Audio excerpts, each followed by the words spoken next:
The Holy Gospel according to Mark, the 10th chapter. Some Pharisees came, and to test Jesus, they asked, "Is it lawful for a man to divorce his wife?"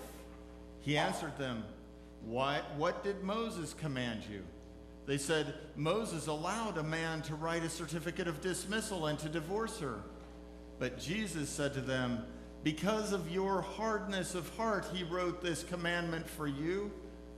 But from the beginning of creation, God made them male and female. For this reason, a man shall leave his father and mother and be joined to his wife, and the two shall become one flesh. So they are no longer two, but one flesh. Therefore, what God has joined together, let no one separate." Then in the house, the disciples asked him again about this matter. He said to them, "Whoever divorces his wife and marries another commits adultery against her. And if she divorces her husband and marries another, she commits adultery." People were bringing little children to him in order that he might touch them. And the disciples spoke sternly to them. But when Jesus saw this, he was indignant and said to them, "Let the little children come to me. Do not stop them, for it is to such as these that the kingdom of God belongs. Truly I tell you, whoever does not receive the kingdom of God as a little child will never enter it." And he took them up in his arms, laid his hands on them, and blessed them. The gospel of the Lord. You may be seated.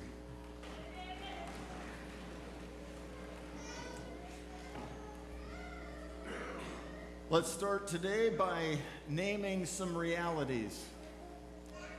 One reality is that divorce exists in human experience. Just need to name that.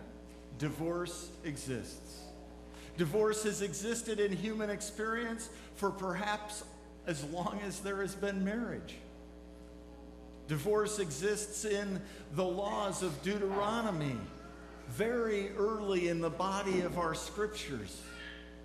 And in that sense, divorce has been a fact of life for a good portion of human history. But the question that is being asked of Jesus is less about the reality of divorce, but rather about the permissibility of divorce for the faithful. The second reality is that divorce is costly. We need to just name that. It is extremely costly. In our time, divorce costs people relationship, not just with their spouse, but with families, with friends, with support communities. Divorce is emotionally costly. It affects the being of all involved in a way that cuts deep. Divorce is psychologically expensive, costly. It affects people's identity, their sense of being, and the health all along measures. Divorce is economically costly. Very few times do people come out ahead. Divorce exacts a massive cost, not just in the event, but also lingering into the future. All of these costs are experienced not just by the couple being divorced, but also for their children, for their families. The cost is high. One could also argue that women pay a disproportionate cost on many of those levels. And that is just in our culture. In Jesus' day, women pretty much lost everything in divorce. Yes, there are examples in the Bible of women who were business owners, who could manage on their own. Yes, there were examples of women who could get by because they were pretty shrewd. But we need to remember that marriage was a very different institution in biblical times. Marriage is not the same as what we know it today. There are two authors who wrote a commentary. Their names are Molina and Rohrbaugh, and they write that under normal circumstances, individuals really did not get married. Families did. One family offered the male, the other family offered the female. Their wedding stood for a merger of larger extended families and symbolized the fusion of honor of both families involved. It would be undertaken with a view for the political or economic concerns, even when it might be confined to fellow ethnics, as it was in first century House of David. Divorce, then, would entail the dissolution of these extended family ties. It represented a challenge to the family, particularly of the former wife, and would likely result in family feuding. And if marriage is understood very differently in the ancient world, so too divorce. Jesus' response to the Pharisees is that the marriage is not so much a legal transaction for political or economic gain, but instead is a blood transaction. In this, God's intentions drive who the husband and wife are, just as God selects to whom a child is to be born. By shifting the understanding of marriage to blood relations rather than legal relations, Jesus increases a sense of clarity about what God's intentions are. And humans often fall short. This test that the Pharisees present intends to insult Jesus and gain power over him. But instead, he counters with a question. He pushes back as everyone would expect, and his question deflates their power and, in fact, insults them back. It is because of your hardness of heart, he says, that these laws about divorce exist. Later, when Jesus is with the disciples, they want clarification. And again, we must remember, in Mark's community, they know that divorce exists. And they also know that under Roman law, whereas within Hebrew law, only the man had the authority to divorce.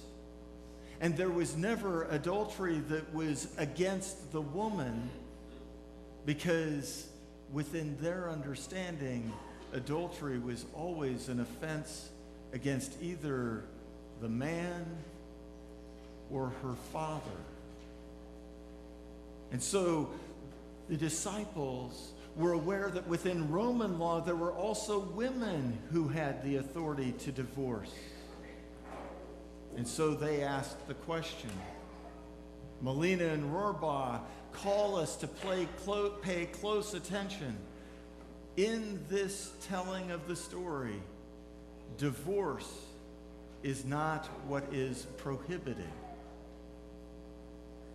Rather, it is divorce and then remarriage that is the problem, especially divorce when that divorce is done with an eye to remarry. As some would say, trading one in for another. Now, there are a whole collection of intricacies that I cannot address in this time that is allowed, but suffice it to say that God's first intention for marriage is to be a lasting union, however our cultures define it. This union is to bring into being a blood relationship that is inviolable. That is God's intention. And in the midst of that, we also know that there are couples who break this relationship, sometimes for personal gain in one way or another, both within the ancient world and in today's world. In addition, we all know that there are circumstances where divorce, with all its costs, is the best course forward for the protection of children, for the protection of a vulnerable or an abused spouse. Use of these texts to demand remaining in an abusive relationship that is inflicting harm is an abuse of these scriptures. And turning the corner to the last part of this reading, as I have listened, I have wondered about women, especially peasant women, poor, destitute, bringing their children, many of whom will not survive their first year of life, bringing those children to Jesus for his blessing, for relief from the perils that await their child. These children are at risk. These children are vulnerable. In addition, these children represented Social Security for these women in their old age. These children were indeed their hope for a future. Yet the disciples, when these people were bringing their children to Jesus, the disciples were stern and would send them away. This on the heels of not so long ago hearing Jesus say, "Anyone who welcomes a child such as this in my name welcomes me. And one who welcomes me welcomes not me, but the one who sent me." The disciples, we disciples, still struggle to recognize ways that insider-outsider definitions of who is worthy of attention and who is not worthy cloud our understanding of the kingdom of heaven. The bottom line is that God receives children vulnerable and in need of God's care and protection. So too, God receives us children, vulnerable and in need of God's care and protection. So too, we are to receive children. It is precisely this that we embody when we baptize children as infants, exactly when they cannot know or understand or believe. Baptism is not about what we do. Baptism is not about what the one being baptized does, but baptism is about what God is doing on our behalf. In light of all this, I believe that Jesus is doing in holding up a higher standard for marriage and divorce in a culture where too often it was a property arrangement for political and economic gain. That Jesus was working to protect women from a system that too often did not care for or protect them. In that sense, applying these teachings on divorce literally in our culture does not directly connect. We must take great care in using these biblical texts to make direct and literal assertions about how to live God's grace. True, God's intention is for unions that are inviolate. Just as true, humans violate God's intentions and desire from the very earliest time in memory. In all that we do, let us conserve the core of God's impulse, protection of those who are vulnerable, those who must rely on God for care. Let us ensure that our interpretation of these scriptures do not perpetrate greater harm, but rather God's desire for life and well-being and forgiveness. One way that we start this is in our commitments as a community to support the Rakovsky family as they present their daughter for baptism this morning. In this, we commit ourselves to receive this child into our care as a community of faith and into our protection, just as God adopts her into God's very own family. Let us embody God's grace for her and for her parents, indeed for her whole family. And in our life together, let God's grace shine forth.